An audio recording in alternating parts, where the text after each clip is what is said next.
Episode की शुरुआत में दिखाया जाता है कि बेन एक लंबी सी लाइन में खड़ा है क्योंकि उसे एक वीडियो गेम लेना है। उस लाइन में खड़े खड़े जब ग्रैंडपा और ग्वेन थक जाते हैं तो वो घूमने चले जाता है, लेकिन जब वहां से वापस आते हैं वो देखते हैं कि बेन 4 आर्म बनकर तोड़ फोड़ कर रहा है। इससे पहले कि दोस्तों मैं एपिसोड आगे बढ़ाऊं, मेरे चैनल को सब्सक्राइब कर लो और हाँ, बाकी एपिसोड के लिंक आपको डिस्क्रिप्शन में मिल जाएंगे, तो उन्हें भी जरूर देखे। Back to the episode. बेन तोड़ फोड़ कर ही रहा होता है, ग्वेन उसे जब रोकने जाते हैं तो वो कुछ बोले बिना ही वहां से निकल जाता है। ग्रैंडपा, मैक्स और ग्वेन जब उससे पूछते तो वो बोलता है मैं वो नहीं था, मैं गेम खेल रहा था। ग्वेन जब न्यूज में 4 आर्म को तोड़ फोड़ करता दिखाती है तो बेन कहता है कि ये मैं नहीं हूँ और कोई भी हो सकता है। बेन अपने आप को इनोसेंट साबित करने के लिए उसी जगह पे जाता है जहाँ पर वो 4 आर्म दिखा था। उसके बाद पर बेन गायब हो जाता है और वहाँ पे हीट ब्लास्ट आ जाता है। उस हीट ब्लास्ट को बेन समझ के वो समझा रहे थे तब उसके पीछे से बेन आता है। वो हीट ब्लास्ट ग्वेन पे हमला करता है, पर बेन यहाँ पर डायमंड हेड बनकर बचा लेता है और उससे लड़ने लगता है। बेन लड़ते लड़ते उससे पूछता है कि वो कौन है, जिस पर वो अपने असली रूप में आता है और वो केविन निकलता है। केविन उसे बताता है कि मैंने तुम्हारी घड़ी की ज्यादा ही एनर्जी सोख ली थी, इसलिए थोड़ा सा कॉन्सेंट्रेट करने के बाद मैं तुम्हारे किसी भी एलियन में बदल सकता हूँ। अभी वहाँ पे मिलिट्री आ जाती है और बेन को केविन पीछे से मारकर और खुद स्टिंग फ्लाई बनकर वहां से निकल जाता है। बेन चारों तरफ से पुलिस से घिर जाता है। बेन यहाँ पे बहुत समझाने की कोशिश करता है लेकिन कर्नल नहीं मानते, इसीलिए छोटा सा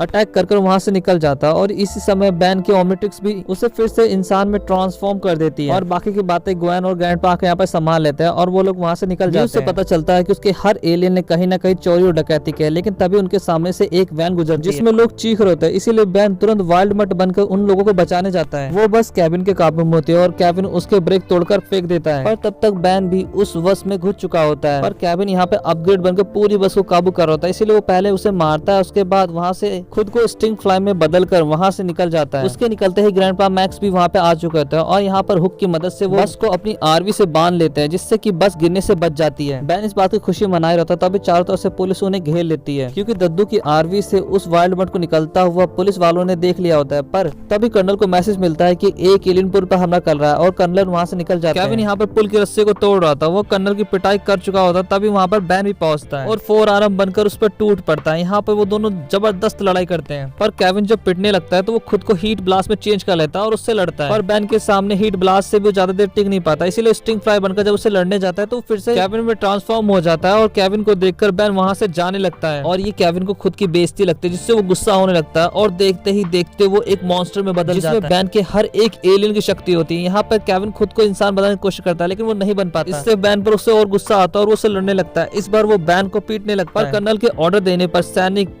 केविन पर बंदूक से फायर करते हैं, जिससे वो समुद्र में जाकर गिर जाता है। पर अब कर्नल का हाथ फिसलने लगता है, बेन वहाँ पे आता है और उन्हें बचाता है और फिर वहाँ से निकल जाता है। बेन जब अपनी फैमिली के साथ उस पुल से निकल रहा था तभी कर्नल वहाँ पे आता है, पर उन्हें कुछ नहीं कहते और जाने देते हैं। एंड में हमें दिखाया जाता है कि पानी में बुलबुले उठ रहे हैं और इसके साथ ही ये एपिसोड यहाँ पे खत्म हो जाता है। ये एपिसोड कैसा लगा जरूर बताओ, लाइक और सब्सक्राइब करना ना भूले। Thanks for watching, sayonara.